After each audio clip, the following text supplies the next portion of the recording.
Siempre. Abrazo. Bueno. Te complemento, Eduardo, una Sí. cosita. Vos sabés que los magnates rusos están preocupadísimos. Alemania le ha retenido el barco más grande del mundo, 150 metros, valuado en 600 millones de dólares. Francia hizo lo propio.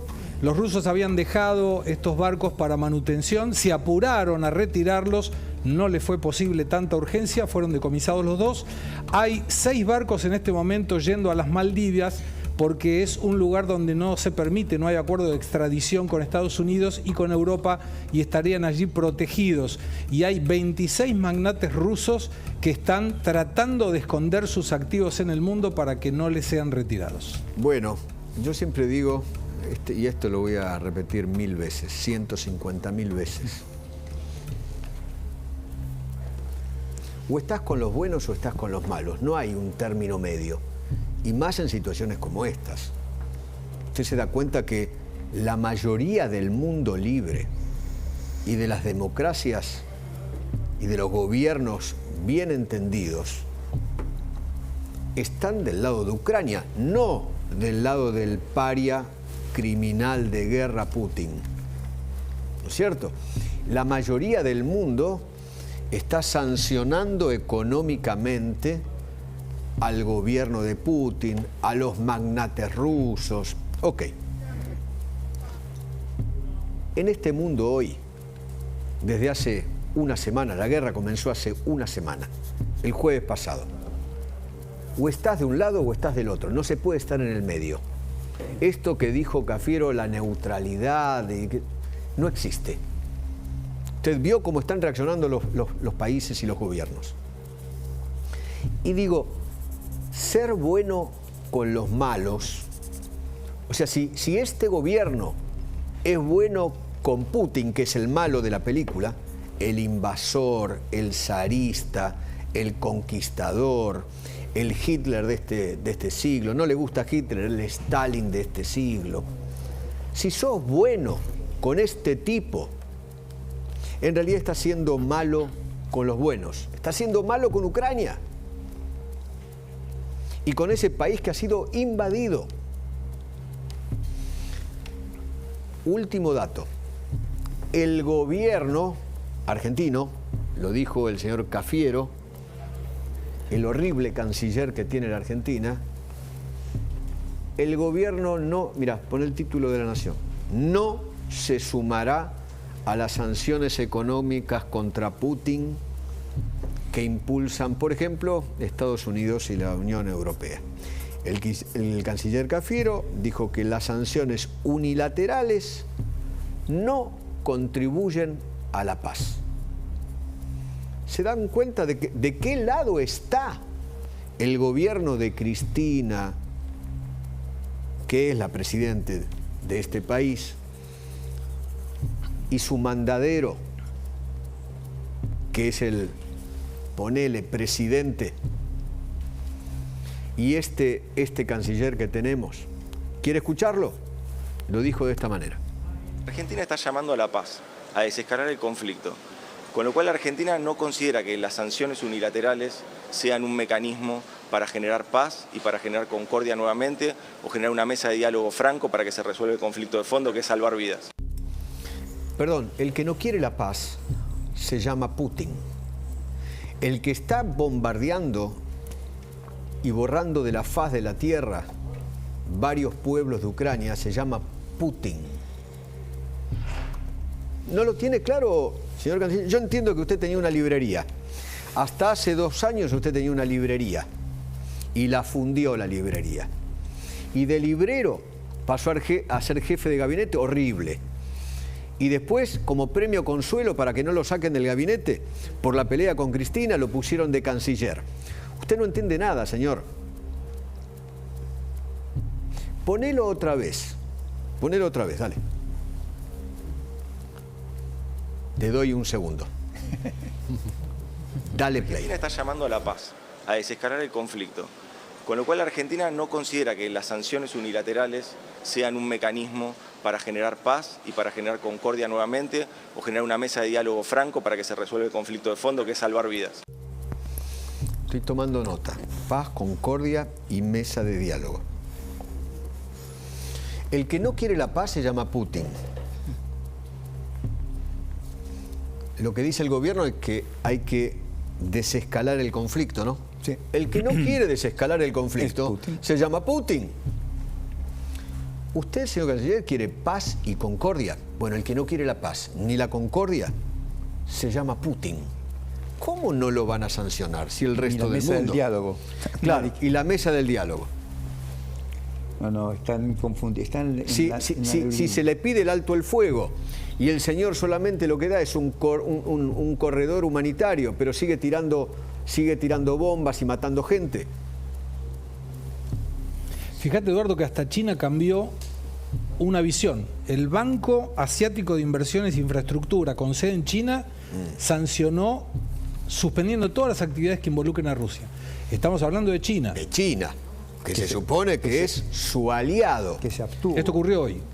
Willy, hoy contabas en Radio Mitre a la mañana el listado de empresas en el mundo entero que le quitaron el apoyo a Rusia, ¿no? Es que es justamente listado, precisamente, pero que son las sanciones económicas. Sanciones, pero que son medidas que claramente generan inmediatamente desempleo. Muchas directamente se van, dejan de vender en Rusia. Estamos hablando desde Apple hasta Disney. Las últimas fueron Disney y Netflix, que cierran todas las producciones que estaban haciendo en Rusia, y de hecho también la venta de suscripciones. Las automotrices muchísimas, desde Volkswagen hasta Ford. De las petroleras se sumaron casi en conjunto. Estamos hablando de las grandes, de BP, Shell, y se sumaba Exxon recientemente. De todos los sectores fueron cerrando sus actividades en Rusia. Una medida que genera en algunos casos descontento, quizás por no acceder a servicios o ventas de celulares, como en el caso de Apple, o directamente desempleo, con empresas que directamente cesan su producción en Rusia. Ahí tenemos algunas de ellas. Ahí tenemos algunas de ellas, Airbnb. Bueno, eso fue una medida para ofrecer alojamiento gratis a los refugiados ucranianos. YouTube, que bloquea a los medios hegemónicos de Moscú, los medios que hacen propaganda de Putin. Microsoft tuvo una actitud también muy fuerte, más allá de las freno a las ventas en Rusia, colabora en frenar los ciberataques que estaban ocurriendo contra Ucrania, incluso ayuda a crear una red de protección contra, esa es otra variante de la guerra, que son en la parte de ciberataques que las empresas norteamericanas, en cooperación con el gobierno, una participación pública-privada, participan activamente de esta guerra en el campo informático en este sentido. Pero claramente hay un listado te puedo decir, de cerca de 200 empresas que están boicoteando al gobierno de Putin. Bueno, el gobierno argentino no se sumará a las sanciones económicas contra Putin. Tengo una información interesante que acaba de ser publicada en la revista Science. La revista publica una carta firmada por 4.750 científicos rusos que le dicen a Putin, a su jefe, que la guerra es un paso a ninguna parte y que la ciencia hoy en el mundo se llama colaboración y que el mundo le ha quitado la colaboración a la ciencia rusa. De hecho, por ejemplo, corre riesgos su estación espacial, o los proyectos de exploración de Marte, o los proyectos de desarrollo de nuevas vacunas o de nuevos medicamentos que se hacían en conjunto con Corea del Sur o con China o con algún país sudamericano como el nuestro, por ejemplo. Todo eso corre riesgo porque la ciencia tampoco va a avalar esta locura que llaman un paso a ninguna parte que comenzó el señor Putin. La ciencia no se va a plegar a eso. Así que me parece que el resto del mundo no está confundido. El resto del mundo sabe dónde tiene que ponerse, en alusión a lo que contaba Eduardo. Bueno, este ser nefasto, criminal de guerra que tengo aquí, que le llama Putin, ha amenazado a la humanidad toda. Señor Cafiero, ¿usted leyó, señor Cafiero, lo que expresó el canciller de este tipo? ¿Leyó bien lo que dijo? Que amenaza con las armas nucleares. Y entonces el gobierno argentino dice, no, nosotros sanciones contra Putin, no, de ninguna manera. ¿En serio? ¿Está del lado de este tipo que quiere activar las armas nucleares y lanzar la tercera guerra mundial. ¿Del lado de este tipo estamos? Argentina. Está en línea con nosotros el señor Estrafase. Fernando, ¿qué tal? ¿Cómo le va? ¿Cómo anda? ¿Qué tal, Eduardo? Buenas tardes. Primera opinión, porque esta información es última, de hace minutos. El gobierno, dijo el canciller, que el gobierno no se sumará a las sanciones económicas contra Putin. Me gustaría su opinión. Bueno, en todo el desenvolvimiento del conflicto, el gobierno argentino tuvo una posición en permanente oscilación o construcción. Recordemos que en la primera movida de Putin reconociendo la independencia de la zona del Donbass, el gobierno tuvo un posicionamiento, yo diría, bastante prescindente, llamando a la paz sin nombrar siquiera Rusia. En el segundo pronunciamiento no lo llamó invasión, pero finalmente, primero en el Consejo Permanente de Derechos Humanos y después ayer en la Asamblea de Naciones Unidas, el gobierno argentino termina alcanzando el estándar internacional de condena global, que es llamar efectivamente a la invasión de un Estado soberano, rompiendo el derecho internacional y la Carta de Naciones Unidas. Ahora el canciller señaló que no se van a plegar a sanciones económicas, pero también lo que va pasando es que en este inmenso ejercicio de acción colectiva y de cooperación global, como señalaba el doctor Sin, los márgenes de corrimiento de ese estándar de condena se van achicando. Entonces tampoco me extrañaría que quizás dentro de un tiempo, quizás sea la propia Naciones Unidas le acabala ese tipo de sanciones y la posición de Argentina tenga que correrse nuevamente hacia el estándar internacional. Claro, pero qué casualidad que esto de las sanciones contra Putin se conocen ahora, que como ya está arreglado el acuerdo con el fondo, ya total, decir esto en este momento, no, total. Lo peor el peor déficit para la política exterior de un país es la inconsistencia. Claro. Es decir, no tener parámetros claros con los cuales uno se relaciona con el mundo y el mundo puede esperar de nuestro país. Y en este caso es de alguna manera lo que nos pasó, teniendo además muy claros algunos parámetros históricos de Argentina, que son la democracia, los derechos humanos, la no proliferación nuclear. Argentina es potencia de conocimiento mundial en no proliferación gracias a una tradición histórica de liderazgo en ese tema. Por eso era tan importante desde el inicio del conflicto fijar una posición de principios, de valores y oponerle al realismo primitivo del uso de la fuerza porque sí, una posición global como la que Occidente construyó, Occidente y otras latitudes, y creo que incluso Rusia no esperaba tanto, porque era un momento del mundo con una Europa en transición en Alemania, en elecciones en Francia, la Gran Bretaña fuera de la Unión Europea, un Estados Unidos menos asertivo, y sin embargo esa cooperación de la que hablaba el doctor Sin, y que algunos dicen fue uno de los emergentes de la pandemia, especialmente la cooperación científica, fue la que se activó para unir a una gran coalición global que ayer votó 141 países la condena a Rusia, ¿no? Sí, tal cual. Le quiero contar a la gente que Fernando Estrafase es el secretario general y de Relaciones Internacionales del gobierno de la ciudad de Buenos Aires, por eso estamos hablando con él de este tema. Y hoy el jefe de gobierno y usted recibieron al encargado de negocios de Ucrania en la República Argentina, ¿no? Y a algunos representantes de la comunidad ucraniana en Buenos Aires. En el día de ayer.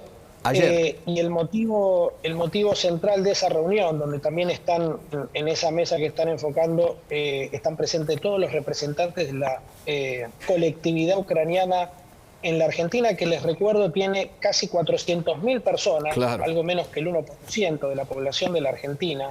Está establecida en el país hace más de 100 años y es la séptima diáspora más grande del pueblo ucraniano en el mundo.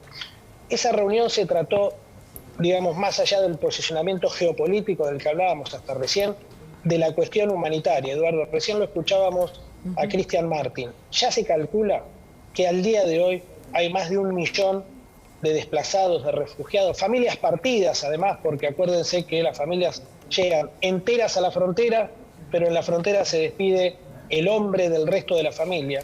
Y ACNUR calcula que para julio va a haber aproximadamente 4 millones de refugiados.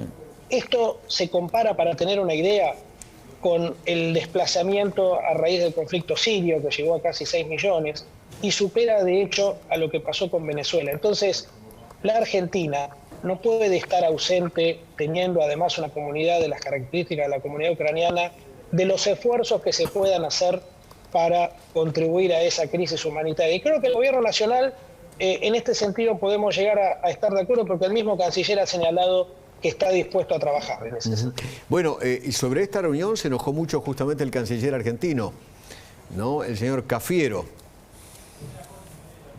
¿Leyó eso? Probablemente, sí, algo leí, probablemente se refería a la temprana condena que el jefe de gobierno hizo de la acción de invasión de la Federación Rusa sobre Ucrania, y un posicionamiento, si ustedes quieren, basado en principios y valores que muy temprano nosotros hicimos, cuando además le señalamos al gobierno argentino que había 3 oportunidades muy claras para fijar este posicionamiento, que eran la Comisión Permanente de Derechos Humanos, Naciones Unidas y el discurso presidencial. En los 2 primeros ocurrió, en el discurso presidencial quizás fue más superficial la condena a la invasión rusa y el posicionamiento argentino como lo esperábamos, ¿no? Fernando, le agradezco infinitamente haberme atendido. Que tengan buenas tardes, hasta luego. Gracias. Bueno, señores, nos vamos a meter en el tema del robo al museo.